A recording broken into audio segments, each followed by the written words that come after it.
There's no such thing as taking a step backwards. That's an illusion. Even the steps backward are actually steps forward. Greetings, beautiful being. Welcome or welcome back to my channel, Rising with Rachel. I am Rachel, and together we rise and talking about all things cosmic and consciousness. Before we get started, don't forget to hit that like and subscribe button so that you can help me spread these messages that are so deeply needed to be planted like little seeds in the consciousness of the human collective, to bloom at the divine time that they're supposed to, but also to join our conscious community and let me know that you're liking the content. Let's get into it because it's been a while. Today, friends, I have come to share with you that there is no such thing as taking the wrong step. Even the steps that you take that feel like you're moving backwards are actually bringing you forward.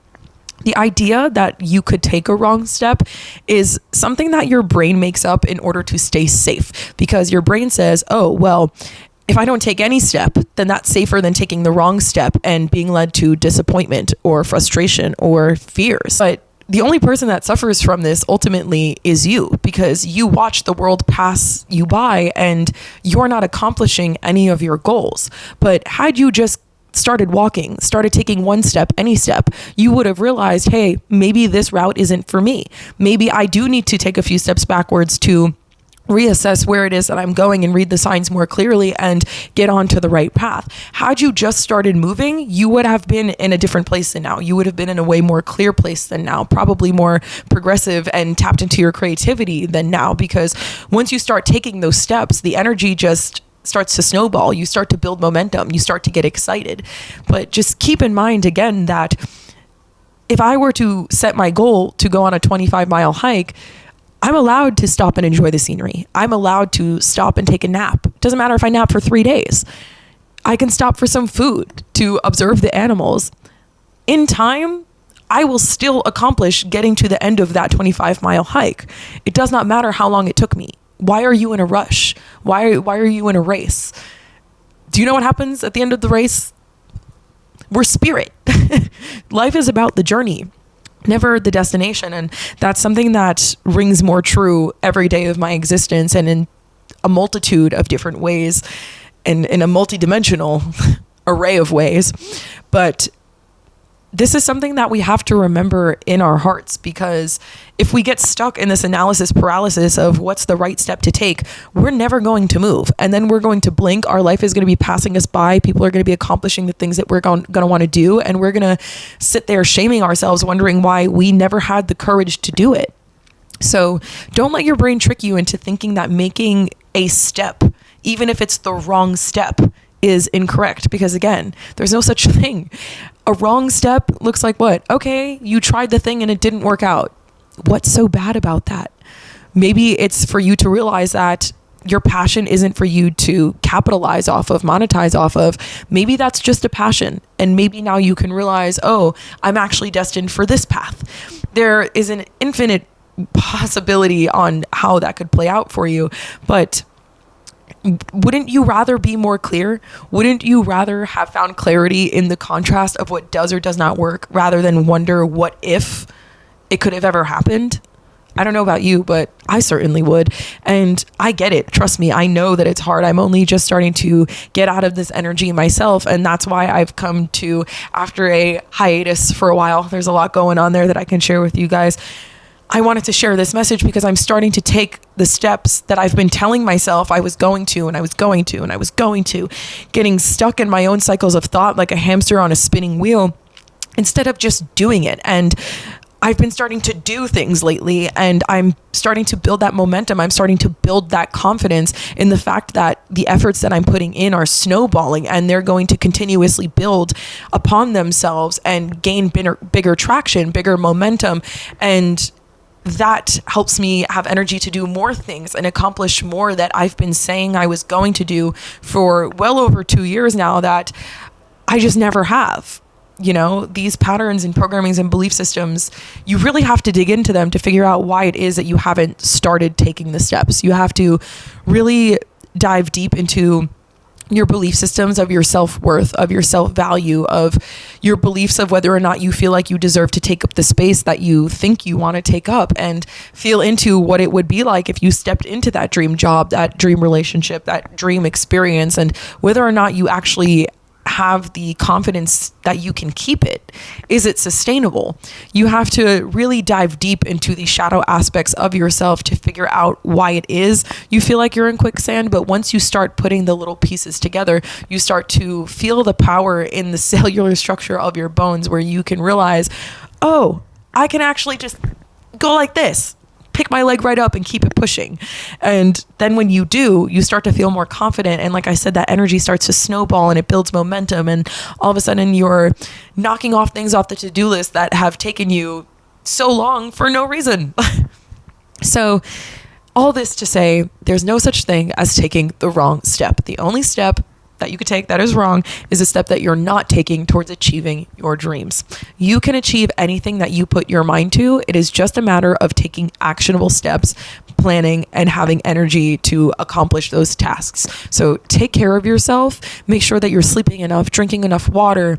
I recently sat with ayahuasca in November, and one of the things she showed me was how deeply every single thing that we do matters and contributes to our overall well-being, therefore our overall energy to be able to achieve specific tasks. You know, you can't just wake up one day if you can barely brush your teeth because you've been depressed for the last 4 months and just say, oh, I'm going to accomplish these 15 different tasks and start to get my life going. Unfortunately, that's not the way it works. And you really have to reprogram your brain and your belief systems. And again, dive deep into those shadow aspects of your gentle mental and figure out the roots of why you're not taking those steps. And when you do, you can start slowly chipping away at them and pull yourself out of the quicksand. But that means that you have to allow your body to feel safe to do that. And that means treating it well, like sleeping enough, drinking enough water, paying attention to what you consume. You know, something I've realized is I've fallen back into the rabbit hole of, you know, like celebrity drama and following up with my tea channels. But when I came back from Peru, I did not listen to a single thing besides like high frequency music. I unsubscribed from all these YouTube channels, and my brain felt so peaceful, and I felt like I was able to receive more in the moment and pay attention to what was going on in my body. And it just made me realize, again, like ayahuasca shared with me, how every single little thing that we do really contributes to our ability to dive deeper into ourselves, because we got to keep the vessel clear, guys. We got to be able to reflect in and see our own inner genius, to be able to receive the messages from spirit, to be able to decipher what's ours and what isn't, and what our truth is. And we can only do that by clearing the vessel, taking care of the vessel. Once your body feels safe, then your body will release answers to you. And when you receive those answers, then you can act accordingly on what your next steps are that you need to take. But it all starts from within, and it all starts with your little habits and the little things that you're doing or not doing for yourself. So let this be an invitation for you to maybe just sit in silence for an hour. This is an exercise I've been given recently that in the 4 days I've done it has completely revolutionized my life. Just sitting in silence for an hour. I've been finding it best to do it usually like right before I go to bed. And just being with yourself, watching all the thoughts pass, see which ones stick, see which ones don't, see which ones you remember after the hour and what messages come through for you. Maybe it's going on a walking meditation. Maybe it's swimming in a pool or playing an instrument. Whatever you can do to allow yourself to cultivate a sense of inner peace, of stillness, where you can cultivate this witness awareness within you to be able to pay attention to what's going on and to get your own answers. That's what you need to do. So let this be your invitation to do just that, so that you can figure out why you can't put one foot in front of the other. Understand that, yes, you can be healing that as well, but you can simultaneously be healing that and just taking the steps. The best things in your life are on the other side of your fears. And we fear ourselves. We do. We fear our patterns, programmings, and belief systems because we don't want to think we're less than. We don't want to think we have a problem with us. But the truth is, there's no less than, there's no problem. We're just given these particular obstacles. And I don't even want to say obstacles because it seems like a negative term, but we're given these particular puzzle pieces to figure out for a reason, because we're all here to reclaim our power. So this is how you reclaim your power. This is how you do your shadow work. This is how you start to build the life that you are dreaming of, to create your own reality. You have to put one foot in front of the other. And in order to do that, you have to be able to do the inner work, do the healing, face the thoughts, face the belief systems, but simultaneously also be taking the steps. And it's going to be scary. It's going to feel weird. It's going to feel unnatural. It's going to feel like imposter syndrome.